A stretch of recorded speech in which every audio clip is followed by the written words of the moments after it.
It has become urgent that agricultural systems respect the environment, farmers, and consumers alike, which implies reducing the use of chemicals.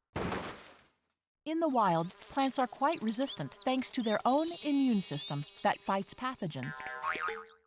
Since ancient times, farmers have used this natural resistance to keep their crops healthy.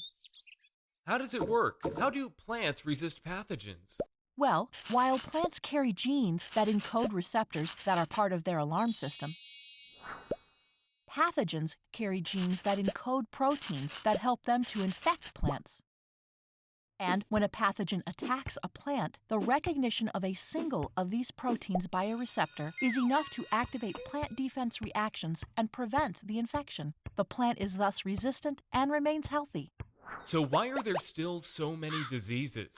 This is due to pathogens accumulating mutations in their genes. When these mutations modify the proteins that until then were recognized by the plants, the pathogen no longer triggers the alarm and it can spread through the crops very quickly. Can we do something to avoid such a disaster? Scientists from INRA and the Université of Angers in France are working on this problem, using as a case study the apple scab disease. Their innovative idea is to look for fungal proteins that are recognized by apple trees and cannot accumulate mutations because they're essential to the survival of the fungus. The scientists collected hundreds of fungal strains from all around the world and sequenced their DNA. By comparing genes in all these strains, the scientists have already identified genes without mutations. Where are our apple trees in all this? How can we identify those that recognize these proteins?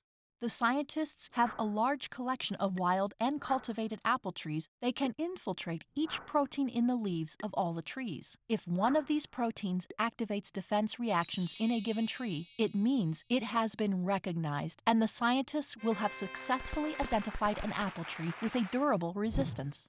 And so, it will be possible to make disease-resistant cultivars.